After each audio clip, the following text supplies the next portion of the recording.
Right breaking చూస్తున్నాం. తెలంగాణ సచివాలయం వేదికగా మరికాసేపట్లో కేబినెట్ సమావేశం ప్రారంభం కానుంది. తెలంగాణ సీఎం రేవంత్ రెడ్డి అధ్యక్షతన జరిగే ఈ మంత్రివర్గ భేటీలో వివిధ అంశాలు చర్చించి ఆమోదం తెలుపనున్నారు. ప్రధానంగా ఆంధ్రప్రదేశ్ ప్రభుత్వం నిర్మించే బనకచెర్ల ప్రాజెక్టుపై చర్చించనున్నారు. కాళేశ్వరం ప్రాజెక్టుపై కమిషన్, విజిలెన్స్ నివేదికలను ప్రస్తావించనున్నారు. స్థానిక సంస్థల ఎన్నికలు, సంక్షేమ పథకాల నిధుల సమీకరణ, రాష్ట్ర ఆర్థిక పరిస్థితి, రైతు భరోసా పథకం, వానాకాలం పంటలు, స్పోర్ట్స్ పాలసీ వంటి అంశాలపై కేబినెట్ డిస్కషన్ చేయనుంది. కొత్త మంత్రులు బాధ్యతలు స్వీకరించిన తర్వాత తొలి కేబినెట్ సమావేశం కావడం ఆసక్తి నెలకొంది.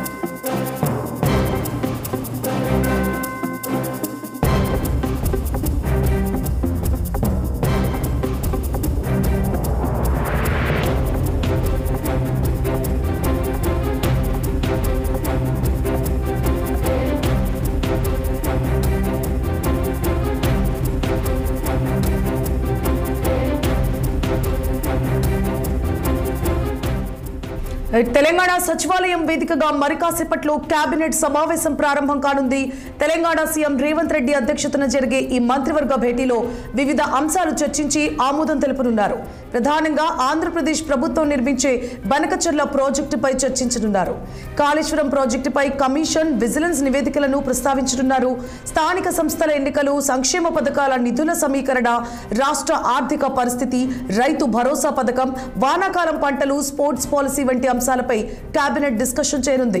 కొత్త మంత్రులు బాధ్యతలు స్వీకరించిన తర్వాత తొలి కేబినెట్ సమావేశం కావడం ఆసక్తి రేపుతోంది.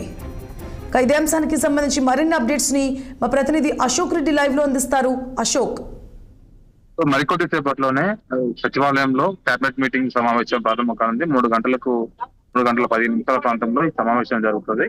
సో ముఖ్యమంత్రి రేవంత్ రెడ్డి ఆధ్వర్యంలో ఈ కేబినెట్ సమావేశం జరుగుతుంది. సో దీనికి మంత్రులంతా కూడా హాజరవుతారు.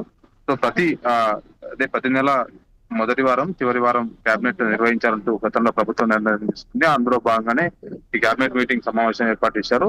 సో ప్రధానంగా ఈ కేబినెట్ సమావేశంలో ఏదైతే గత 3 రోజుల క్రితం రేవంత్ రెడ్డి ఢిల్లీ పర్యటనలో భాగంగా ఏదైతే కేంద్ర జలశక్తి మంత్రిని సిఆర్ పాటిల్ని కలిసి అయితే ఆంధ్రప్రదేశ్ ప్రభుత్వం చేపట్టిన బనకచెర్ల ప్రాజెక్టుని అడ్డుకోవాలి, దానికి పర్మిషన్లు ఇవ్వద్దంటూ ఉత్తమ్ కుమార్ రెడ్డి మంత్రి ఆధ్వర్యంలో ఇదంతా కలిసి బృందము లెటర్ ఇచ్చారు. సో దానికి సంబంధించిన ప్రతిపాదనలు ఏమిచ్చారో దానిపైన ప్రధానంగా ఈ రోజు కేబినెట్ లో చర్చకు వచ్చే అవకాశం ఉంది. ఇప్పటికే ఆంధ్రప్రదేశ్ 80,000 కోట్లతో ఆ ప్రాజెక్ట్ ని నిర్మించాలని పూనుకుంది. అప్పటికి దానికి సంబంధించిన డిపిఆర్ కేంద్ర జలశక్తి కూడా ఆమోదం తెలిపినట్టు తెలుస్తుంది. అటవీ పర్యావరణ శాఖ కూడా అనుమతులు వచ్చినట్లు తెలుస్తోంది. సో దీన్ని ఎలాగైనా అడ్డుకోవాలని తెలంగాణ ప్రభుత్వం పూనుకుంది. సో అందులో భాగంగానే ఆల్ పార్టీ మీటింగ్ నిర్వహించి బీజేపీ ఎంపీలను, అటు బీఆర్ఎస్ ఎంపీలను పిలిచి ఈ ప్రాజెక్టు కడితే ఎంత నష్టం తెలంగాణకు, దానివల్ల మా రైతాంగానికి ఎంత నష్టం అని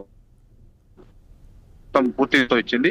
సో త్వరలోనే ఆంధ్రప్రదేశ్ సీఎం, తెలంగాణ సీఎం రేవంత్ రెడ్డి, చంద్రబాబు నాయుడు ఇద్దరితో పాటు కేంద్ర మంత్రి సిఆర్ పాటిల్ జలశక్తి మంత్రితో సమావేశం ఉంటారు. హైదరాబాద్ లో, లేకపోతే ఢిల్లీలోనా, లేకపోతే ఆంధ్రప్రదేశ్ విజయవాడలోనా అనేది మాత్రం ఇంకా క్లారిటీ లేదు. సో ఇది త్వరలోనే ఉండే అవకాశం ఉంది. సో వీటన్నిటిపైన ఈ రోజు ఖచ్చితంగా కేబినెట్ మంత్రులతో చర్చించే అవకాశం ఉంది. దాంతో పాటు ఇప్పటికే రైతు బంధు సంబంధించి రైతు భరోసా ఏదైతే ప్రభుత్వం వేస్తుందో అది ఇప్పటికే 15 ఎకరాల లోపు అందరికీ చేరింది. దాదాపు 9,000 కోట్ల రూపాయలను రైతులకు ఇచ్చాము.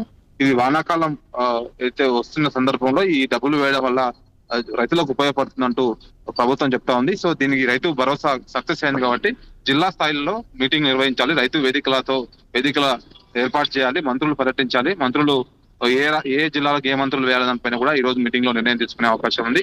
సో రేపు రైతు సదస్సు సభ కూడా ఉంది సెక్రటరియట్ లోని. ఇక్కడ విగ్రహం సెక్రటరీ ముందరలోనే రేపు సీఎం ఆధ్వర్యంలో 1000 మంది రైతులను పిలిచి రైతు సదస్సు కూడా ఏర్పాటు చేస్తారు.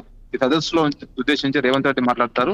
ఈ రైతు భరోసా ఎంత విషయం, రైతులకు ఏమి సంక్షేమ కార్యక్రమాలు చేస్తున్నారని పూర్తిగా ఆ రైతుల ముందే మాట్లాడే అవకాశం ఉంది. మరోపక్క ఇప్పటికే అయితే ఇంకా సంక్షేమ పథకాలు ఏవి అమలు అవుతున్నాయి, చేయాల్సిన పనులే ఉన్నాయి, పెండింగ్ ప్రాజెక్టులే ఉన్నాయి, సో ఎలా ముందుకెళ్లాలి అనే దానిపైన ఈరోజు పూర్తిగా కేబినెట్ లో చర్చించే అవకాశం ఉంది.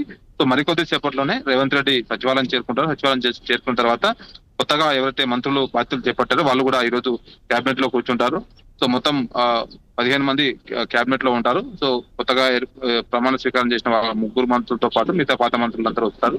సో కీలక అంశాలపై ఈ సమావేశంలో చర్చకు వచ్చే అవకాశం ఉంది. Right, thank you for the updates Ashok.